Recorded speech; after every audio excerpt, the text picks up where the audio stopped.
Kang Ji-hoon had walked into rooms where grown men begged for their lives. Nothing moved him, until tonight. He pushed open the east wing door of his mother's Long Island estate and heard a sound that didn't belong in that house. A cry, newborn small, then another. Then a third, 3 cribs, 3 infants, and standing behind them, calm as marble, was the woman he had signed out of America 9 months ago, Amara Bennett, his ex-wife. Now do the math. He deported her 9 months ago. These babies are newborns. She was already pregnant when he signed those papers. What shattered him wasn't the babies. It was his mother. Madam Kang Haiwan stood beside Amara, not behind her son. When Ji-hoon opened his mouth, her voice hit the room like a verdict. Don't speak to me. You deported her. I hid your bloodline. If you love stories where powerful men are forced to earn what they thought they owned, subscribe to Aurora Love Saga and hit the bell.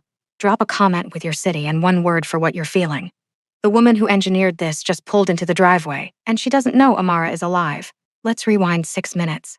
Kang Ji-hoon, 34 years old, heir to the Kang Syndicate, controller of half the private financial corridors running through New York and New Jersey, arrived at his mother's Sands Point estate on a Tuesday evening in early October.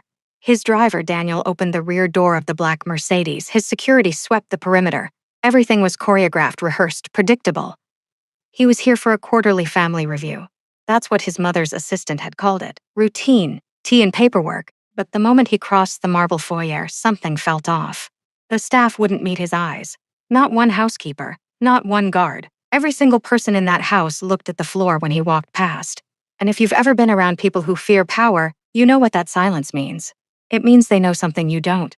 He passed a hallway table where fresh wildflowers sat in a vase. Anemones and white cosmos, the kind his mother never kept, because she preferred orchids, a small detail, the kind most people would miss. But Ji-hoon had survived 34 years in a world where missing small details got people killed. Something in this house had changed. Not the furniture, not the lighting, the energy. So he didn't knock on the east wing door. Men like him don't knock. He pushed it open, stepped inside, and his entire world restructured itself in under 6 seconds. 3 cribs, white linen, the soft hum of a baby monitor, the faint warm scent of baby powder mixed with something floral, cocoa butter and lavender, a scent he hadn't smelled in 9 months, a scent he had once loved waking up to, a scent that used to cling to his pillows long after Amara left the bed, the kind of scent that lived in the walls of memory and ambushed you when your guard was down. Amara stood near the window, her back partially turned. She wasn't pacing, she wasn't anxious. She was folding a small blanket with the quiet efficiency of a woman who'd been doing this for weeks. Alone. She'd lost weight since he last saw her, her collarbone sharper, her frame leaner.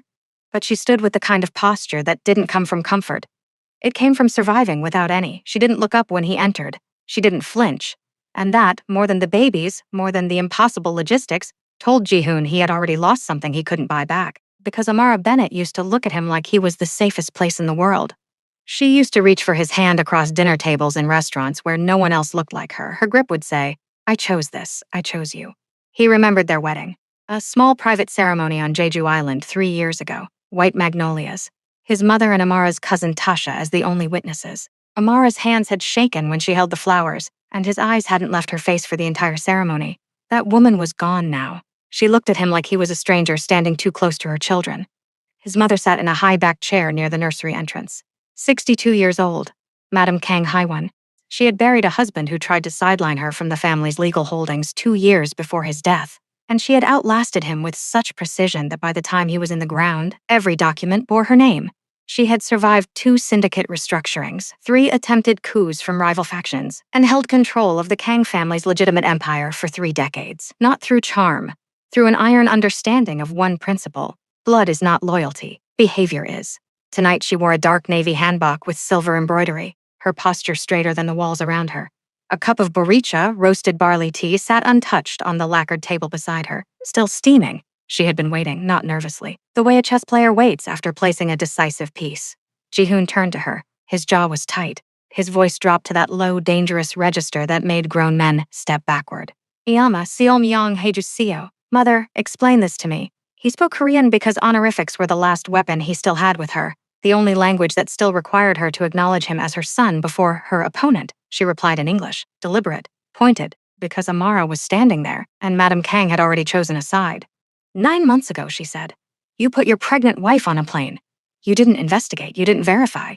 You signed what that woman beside you told you to sign, and you erased the mother of your heirs like she was a line item in a contract. Ji-hoon's fist clenched at his side. I didn't know she was. That is exactly the point. Silence. The kind that has weight. A man who controls an empire, Madam Kang continued, should at minimum control his own information. You failed, so I corrected it. Let me pause here and tell you something about Korean family power that outsiders often misunderstand. In elite Korean households, especially ones tied to old money or syndicate influence, the matriarch is not decorative. She is the root system. She controls inheritance lines, marriage approvals, medical records, legal trusts. She is the person who decides which grandchild carries the family seal. The men sit at the head of the table, but the women built the table, and in the Kang family, Haiwan didn't just build the table. She owned the room it sat in. So when Madam Kang says, I corrected it, she doesn't mean she offered emotional support. She means she activated a network. She means she moved legal pieces across continents. She means she chose Amara over her own son's decisions. And that is not forgiveness, that is strategy. But Ji-hoon wasn't ready to hear that, not yet, because he was still staring at Amara, and she still hadn't looked at him. The smallest baby, the girl, made a soft sound in her sleep. Amara crossed to the crib without thinking, smoothed the blanket, hummed something low. Her hand never trembled. Ji-hoon watched her, the way her body knew exactly what each child needed before they asked. He had never seen her this complete, and he had never felt this far away. Now, I know what you're thinking. How did Amara even get back into America? How did a deported woman end up inside the most protected estate in Sands Point, surrounded by Kang security and a private medical suite? We'll get there, but first, you need to understand what happened 9 months ago at JFK Terminal 4. Because the deportation wasn't a mistake, it was engineered. And the woman who engineered it just pulled into the driveway. To understand how Amara Bennett ended up in a deportation corridor at JFK with a wedding ring she was about to give back, you need to know how Yoon Seo Yeon entered Ji-hoon's world. She didn't stumble in by accident. 18 months before the deportation, she appeared at a fundraising gala at the Metropolitan Museum of Art. The event was hosted by a Kang-affiliated cultural foundation. She was introduced as the daughter of a shipping executive based in Busan, a background carefully manufactured to pass the kind of surface-level vetting Ji-hoon's team ran on new contacts. 3 layers of shell companies, a clean LinkedIn, 2 articles in business journals that mentioned her family's holdings. Everything checked. Nothing was real. She was beautiful, composed, fluent in 3 languages, and most critically, she never once pursued Ji-hoon directly. She let proximity do the work. A shared seat at a benefit, a brief, intelligent comment about market regulation at a dinner party at Per Se, a polite hello at a charity auction in the Hamptons. She became a familiar presence without ever becoming a visible threat. By the time she was positioned as Ji-hoon's business associate, she had spent over a year mapping his patterns, his pressure points, the names he trusted, the hours he kept, and most importantly, the growing distance between him and Amara, because that distance was real. Ji-hoon's world didn't pause for marriage. Late nights became missed dinners became forgotten anniversaries, and Amara, who had left her career at the Korean consulate in New York to build a life with him, found herself increasingly alone in a country where she was already an outsider by every visible metric. Let me tell you something about Amara that nobody in Ji-hoon's world ever bothered to learn.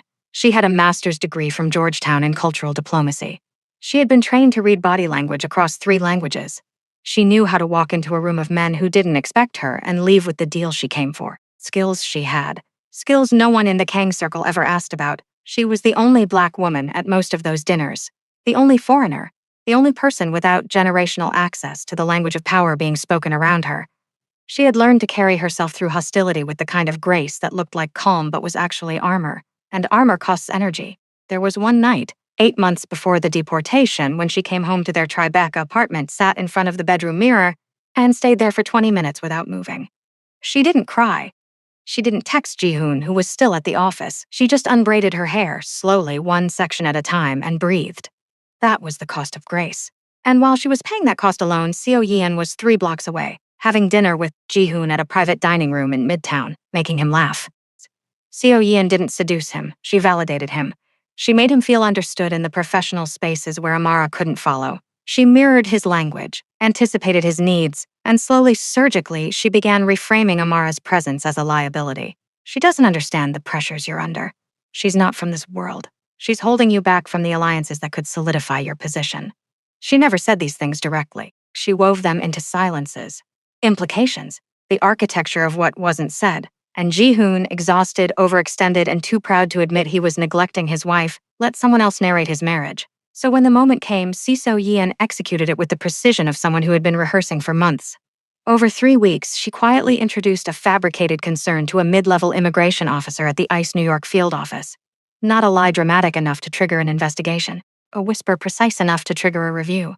A question about Amara's visa sponsorship. A suggestion that her presence posed a reputational liability to the Kang family's legal holdings. The paperwork didn't say deport. It said expedited voluntary departure under advisory review. Same result, cleaner language. And Ji-hoon, buried under 3 simultaneous business conflicts that week, including a $200 million Newark port acquisition, didn't read the fine print. He read Seo Yeon's summary. She told him, "It's a precaution. It protects the family." He signed. He signed away his wife, not because he didn't love Amara, because in that moment he trusted the wrong voice. Now picture the corridor at JFK Terminal 4. Amara stood there with one carry-on bag and a composure that confused every guard in the room.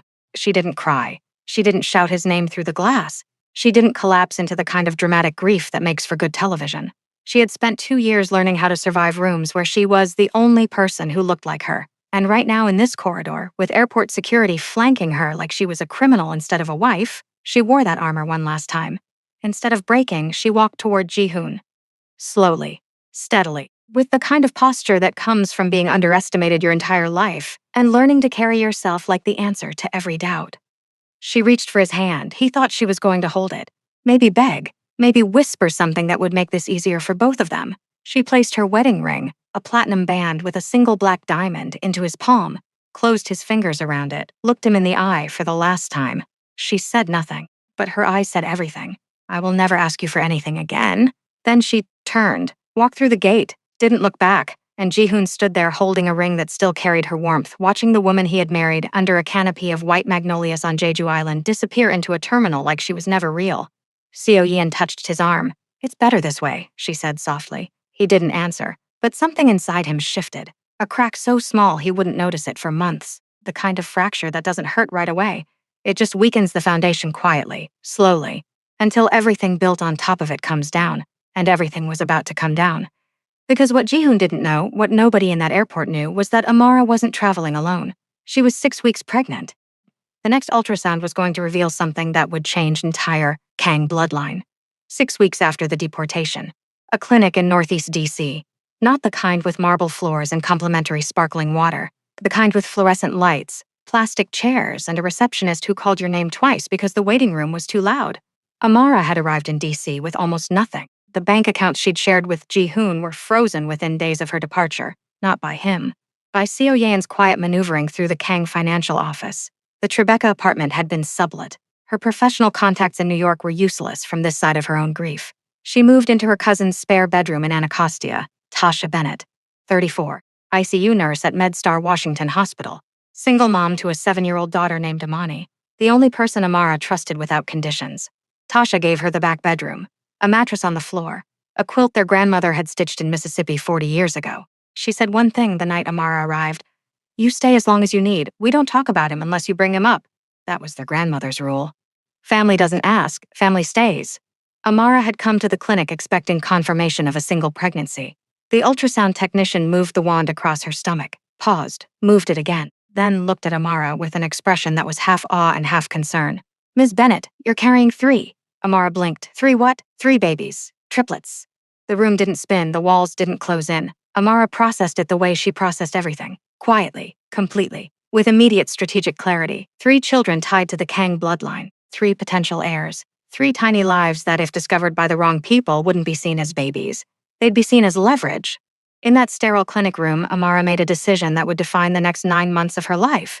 No one could know. Not Ji-hoon, not his associates. Not even her own family beyond what was absolutely necessary. Because the Kang world didn't operate on love. It operated on assets. She went dark, changed her phone number, used Tasha's address. Saw a midwife who took cash. The nausea didn't last weeks, it lasted months. The weight pressed against her spine like a sentence. Nights, when she lay awake wondering if her body could even survive delivering 3 children without the medical infrastructure she would have had in New York. All of it, alone. There was one night, 8 months in, that almost broke her. Tuesday, Tasha was working a double shift. Amani was asleep. Amara filled the tub with warm water and lowered herself in slowly because her body didn't bend the way it used to. She placed both hands on her belly, and for the first time in 9 months, she let herself speak to her children out loud. "I don't know if I can do this." Her voice cracked on the second word. "I don't know if my body can carry all 3 of you to the end. I don't know if I can keep you safe in a country that didn't want your mother. I'm sorry I'm not stronger right now." she cried without making a sound. The water went cold. She didn't move. When Tasha came home at 6 in the morning, still in scrubs, and found Amara still in that tub, she didn't ask questions. She drained the cold water, wrapped Amara in a towel, sat her down at the kitchen table, and braided her hair from scratch slowly the way their mothers used to braid theirs on Sunday afternoons. When she finished, she said only this, "Kuzin, you don't have to be a fortress in your own home." Amara didn't answer, but she leaned her head against Tasha's shoulder, and for the first time in 9 months, she let someone hold her up. Now, there was one object Amara had kept that she hated herself for not throwing away, an onyx pendant, black stone, thin silver chain. Ji-hoon had given it to her on their first anniversary. Walked into a jeweler's shop in Manhattan, Koreatown himself. No assistant, no catalog, because the black stone reminded him of her eyes when she laughed. She almost threw it out 14 times, held it over trash cans, held it over the Potomac from Key Bridge. Something stopped her. In the 6th month, she discovered why. The pendant had a micro-engraved code on the clasp. A Kang family emergency frequency. Not a phone number, not an address. A signal, the kind that reaches one person directly, not Ji-hoon, his mother. When Madame Kang Hai-won received the signal, she didn't panic. She poured a cup of boricha. Sat in her study at Sands Point, the one with floor-to-ceiling windows overlooking the garden where her late husband's pine trees still grew in perfect rows. She thought for exactly 40 minutes. She thought about Amara. The woman who had walked into her home 3 years ago, nervous but unbroken, wearing a dress that didn't quite fit the occasion but standing like it did. She remembered the first month of the marriage when Amara had served her tea with one hand instead of two, a small mistake. Madame Kang said nothing then, just took the cup. That night, she called the household manager. She has no one to teach her, show her quietly. That was Madame Kang accepting her, not in words, in infrastructure. Now she made 3 calls. The first to a private immigration attorney who specialized in quiet reentries through diplomatic corridors. The second to her personal physician who would oversee a high-risk triplet delivery inside the mansion's medical suite. The third to her head of household security. One instruction. No one enters the East Wing without my voice authorization, including my son. Within 72 hours, Amara was on a private medical transport from Reagan National to a private airfield on Long Island. Tasha drove her to the gate. At the curb, she said, "You call me when those babies come." Then quieter and cousin, don't let those people make you small. That first night in the East Wing, Amara sat on the silk-sheeted bed for the first time in 8 months, touched the fabric, and let out a small surprised laugh. Not happy, not sad, just the sound of being held by something other than her own arms after far too long. Madame Kang visited every evening. Not to check the pregnancy, not to discuss strategy. She came with food, doenjang jjigae, hobak juk, warm rice porridge. She sat beside the bed and said almost nothing. One night, Amara broke the silence. "Why? You didn't approve of me when we married." Madame Kang set down her embroidery. "I didn't approve of the timing. I never disapproved of you. There is a difference. And the woman carrying my grandchildren will not do so on a mattress on the floor in a country that discarded her." Amara let that sentence in. Carefully. The way you open a door when you're not sure what's on the other side. She gave birth on a Thursday night. 2 boys. 1 girl. Healthy. Screaming. Alive. The girl was breech. The medical team worked for 47 minutes to stabilize her. By midnight, all 3 were swaddled and breathing on their own. And for the first time in 9 months, Amara cried. Not from sadness. From the overwhelming relief of knowing her children had been born inside walls no one could breach. Not even their father. Back to the present. The East Wing. Ji-hoon hadn't moved in 4 minutes. For a man who made decisions worth hundreds of millions of dollars in under 30 seconds, 4 minutes of silence was a geological event. He stared at the triplets. 2 boys. 1 girl, their tiny fists curled, their breathing synchronized in that impossibly perfect rhythm only newborns have. They looked like him. The jawline already visible even in infancy. The slight downward curve of the brow. The older boy had his ears. The younger boy had the exact shape of his hands, long fingers, broad palms, but they had Amara's skin. Rich, deep brown, luminous, even under the soft nursery light, and the way the girl's hand rested on her chest, palm open, fingers relaxed, was so unmistakably Amara that it hit him harder than any confrontation he had ever survived. These were his children, and he had never held them. He didn't know their birth weights, their blood types, their feeding schedules. He didn't know that the older boy slept with his mouth slightly open, or that the younger boy kicked in his sleep, or that the girl, the smallest, the one who had been breech, liked to be swaddled so tightly she looked like a cocoon. He knew none of it, and every second of that ignorance was a sentence he had written himself. He reached toward the nearest crib. Amara's voice stopped him. "Don't." 1 word, not shouted, not angry. Delivered with the precision of a woman who had practiced this moment in her mind 1,000 times. "You don't get to touch them because you're shocked," she said. "Shock is not love. Shock is just your control catching up to reality." Ji-hoon pulled his hand back, not because she had the power to stop him physically, because some buried honest part of him knew she was right. Then Amara laid down the first rule. You can see them under your mother's supervision, 30 minutes once a day. You don't hold them until I say so. You don't name them. You don't register them. You don't tell anyone they exist until the legal protections are finalized. She paused. Phase 1. Supervised access. Earned, not assumed. Ji-hoon's jaw tightened. They're my children. They're my children, Amara corrected. I carried them. I hid them. I kept them alive when you didn't even know they existed. Biology doesn't make you a father. Presence does. And you haven't been present for a single second of their lives. Madame Kang didn't intervene. She had told Amara weeks ago, when he finds out he will try to claim them with authority. Let him. Then show him that authority is not the currency in this room. A phone buzzed. Ji-hoon's chief of security, calling from the gate. Sir, Miss Yoon Seo-yeon is here. She says she has an appointment with your mother. Ji-hoon looked at his mother. Madame Kang's expression didn't change. But something in her eyes, something cold, something prepared, told him this was also part of the plan. Let her in. The room temperature dropped 10 degrees. Yoon Seo-yeon entered the mansion like she owned its future, heels on marble, white designer bag. Hair pulled back in the kind of sleek perfection that takes 2 hours and is engineered to look effortless. She had heard something. She didn't know what yet, but she could feel her position shifting, the way an animal senses atmospheric pressure before a storm. One of her contacts inside the Kang administrative office had mentioned unusual legal filings. Another had noted increased security around the East Wing. When she walked into the East Wing and saw Amara, alive, calm, standing next to 3 cribs, supposure cracked, a microfracture in her expression barely visible. But Amara saw it.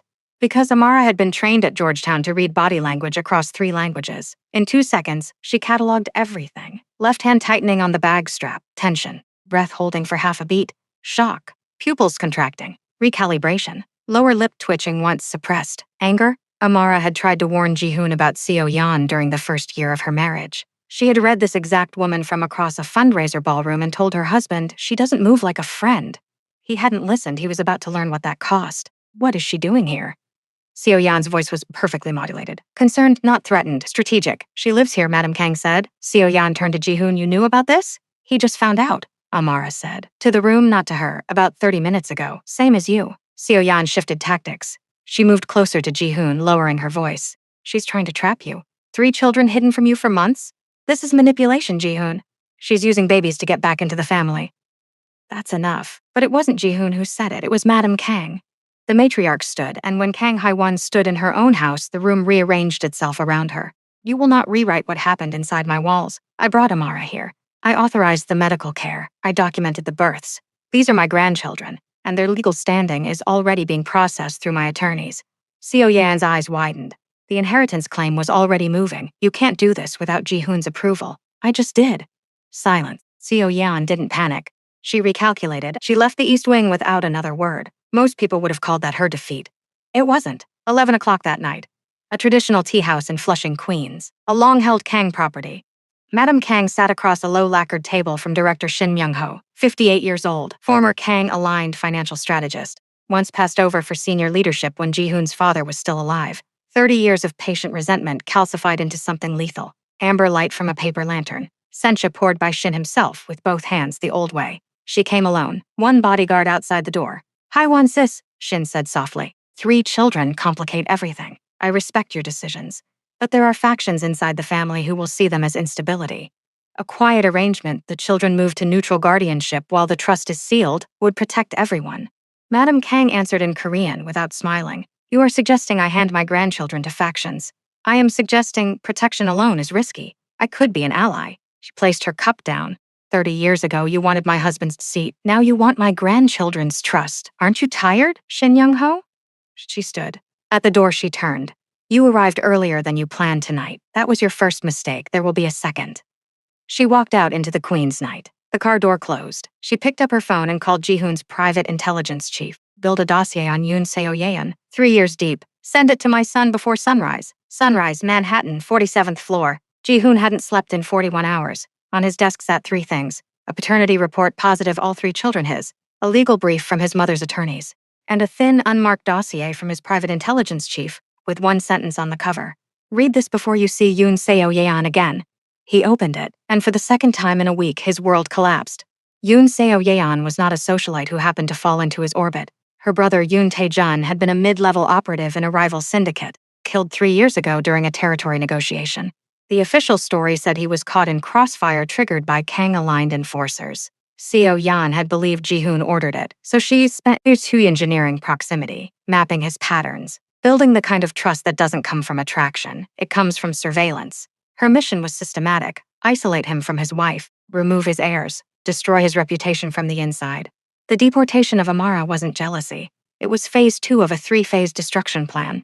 Ji-hoon sat with this for a long time, his hands didn't shake. But something behind his eyes shifted from rage into grief, because the truth was that he had chosen to be manipulated. He had welcomed Seo Yeon's voice because it was easier than listening to the silence Amara left behind.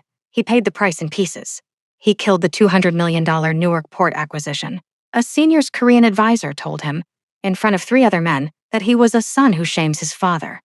Ji-hoon walked out without responding. That night alone, he knelt before the ancestor altar in the private room at Sands Point, lit incense, pressed his forehead to the floor 3 times, and spoke to his grandfather, the founder of the syndicate, in Korean. Harabi Oji, Jega Jal Mohesimnida, Jega Iduril Jikiji Mohesimnida. Grandfather, I have failed. I did not protect my children. He stayed on that floor for an hour. 2 days later, he came to the East Wing with empty hands. No phone, no briefcase.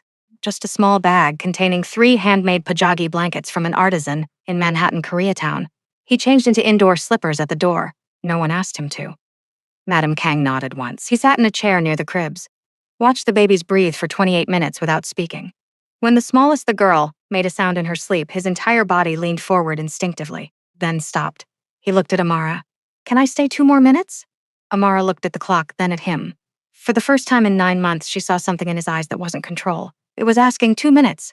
That night, Amara told Madam Kang he can come back tomorrow. Over 2 weeks, he returned every day. He learned the older boy slept the deepest but woke fastest at any sharp sound. The younger boy gripped whatever fabric was closest to his hand. The girl, the calmest, watched the room with eyes older than her body. On the 9th day, Amara set phase 2. You want to hold them, she said. More than anything I've wanted in my life. Then here is what happens first. Seo Yeon is removed publicly from every Kang-affiliated entity. Severed, documented, irreversible. Done. Second, the triplets' legal protections are finalized through my attorney. I review every document. Agreed. Third, you tell me honestly why you signed those papers at the airport. The truth. This was the hardest one.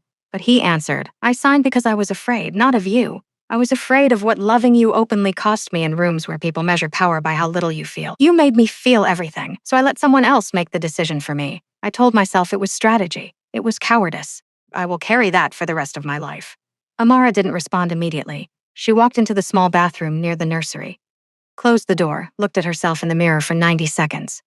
For the first time in 9 months, she let her lower lip tremble, 1 time. Then she splashed cold water on her face, walked back out, crossed to the smallest crib, picked up the girl, and placed her in Ji-hoon's arms. His hands shook. His breathing stopped. When that tiny girl curled her fingers around his thumb, something in Kang Ji-hoon broke open in a way that would never close again. Seo Yan didn't go quietly. When the public severance hit, a story leaked to a Bloomberg journalist. Korean syndicate heir fathered secret children with a Black American woman, hiding them to avoid inheritance complications. A precision strike. Ji-hoon called a press conference. No notes, no legal team. I have 3 children. They are my heirs. Their mother is under the full protection of the Kang family. I publicly acknowledge that I failed the woman who gave me these children. I am earning the right to be in her presence again. I do not expect forgiveness. I expect to be held accountable. But the leak triggered something Seo Yeon didn't intend. 3:14 in the morning. The nursery alarm. Amara ran. Both boys were asleep. The girl was gone. A new service worker planted 3 weeks earlier had vanished. The window was open. A text came to Ji-hoon's phone from an unknown number. You have 47 minutes to come alone to the Flushing Tea House. No security, no phone, or I do not return what you've never held. 47, the exact number of minutes the medical team had worked to save the girl at her birth. Shin had been inside the family deeper than anyone knew. Amara's eyes didn't cry. They asked him one thing. Bring her back. I don't care how. He went alone. No weapon. No security. Because if he brought men, Shin would kill the girl before he reached the door. 3:47 a.m. The tea house. Shin sat with the baby on his lap. She slept against his chest, calm. He held a cup of tea. Sign the transfer of operational control to me. 90 days. Your daughter goes home. Ji-hoon didn't negotiate. I'll give you anything. Just give her to me first. Shin smiled. That is the first time you've ever spoken like your father truly. Pity it's too late. Madam Kang walked through the back door. No one had called her. With her 2 trusted bodyguards, and Yoon Soo Seo Yeon wired. The Bloomberg leak hadn't come from Seo Yeon. Shin had set her up as cover. When she realized, she went to Madam Kang. Madam Kang gave her one path back: wear the wire. Trap him on record. Shin was arrested at the table. The girl came back into Ji-hoon's arms. He sank to the tea house floor and wept aloud, a sound his security would later swear they never heard. In 11 days, the Kang legal team dismantled Shin's faction. Bank records traced the order that killed Taejun back to his personal authorization. Shin was removed permanently, the way power handles its own infections. 11 days after that, Seo Yeon met Amara in the mansion garden. "I'm not asking forgiveness," she said. "I almost destroyed your family because someone weaponized my grief. Don't let anyone do that to you with what's been done to you." Amara didn't forgive her. She let her go.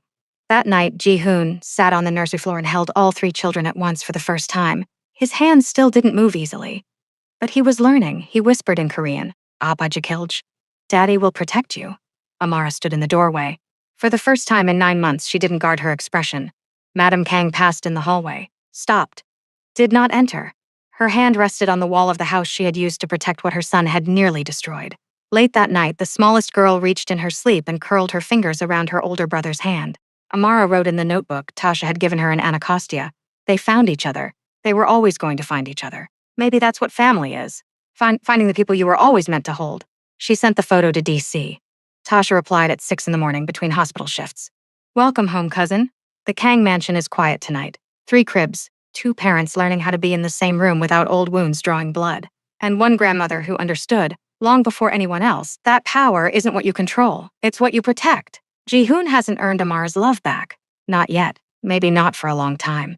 But he's earning her respect, one honest day at a time, and Amara hasn't forgiven him. But she's watching with the careful, fierce attention of a woman who knows exactly what she's worth and refuses to accept anything less. The triplets don't know any of this yet. They don't know about airports and deportations and shadow factions and onyx pendants. They just know warmth.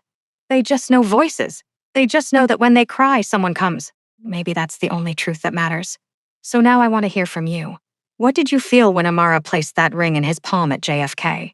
When she sat in that Anacostia tub at 8 months pregnant and whispered to her babies that she didn't know if she was strong enough? When Madam Kang said, "He's learning"? Tell me in the comments. Should Afara fully forgive Ji-hoon, or should she make him earn it for the rest of his life? Have you ever been the only person in a room who looked like you, carrying armor every single day so no one would see you tired? Share your story. Your voice belongs here. If this story reached you somewhere real, hit that like button. Subscribe to Aurora Love Saga and ring the bell so you never miss a story. Drop your city, your local time, and one word for what you're feeling. I'll see you in the next one.